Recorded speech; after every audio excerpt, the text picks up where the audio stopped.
সারা বছর সমগ্র বিশ্ব থেকে কোটি কোটি ভ্রমণ পিপাসুরা এই শহরে ছুটে আসেন। বেজিংয়ে তিয়ানানমেন স্কোয়ারের চারপাশটা বেশ সুন্দর, পায়ে হেঁটেই ঘুরে দেখে নেওয়া যেতে পারে। বেজিংয়ে ডংচিং প্রধান পর্যটন এলাকা। এখানে ডং ঝিমেনের মতো রেস্তোরাঁ এবং অনেক সুন্দর সুন্দর সব বৌদ্ধ মন্দির রয়েছে। বেজিংয়ের বিখ্যাত পর্যটন কেন্দ্রের মধ্যে অন্যতম হলো ফরবিডেন সিটি, কে বাংলায় বলা হয় নিষিদ্ধ নগরী। একসময় এই নিষিদ্ধ নগরীতে জনসাধারণের প্রবেশ নিষিদ্ধ ছিল। এই প্রাসাদে রয়েছে হাজারেরও বেশি সুসজ্জিত ঘর, আর রুমগুলো রয়েছে লাল হলুদ রং বেরঙের কারুকার্য। এই প্রাসাদের ছাদ সোনা দিয়ে নির্মাণ করা হয়েছে।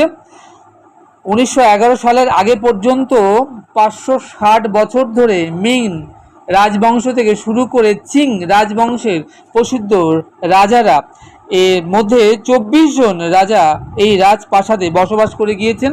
বর্তমানে বিশ্বের 5টি গুরুত্বপূর্ণ রাজপ্রাসাদের মধ্যে এই ফরবিডেন হলো অন্যতম।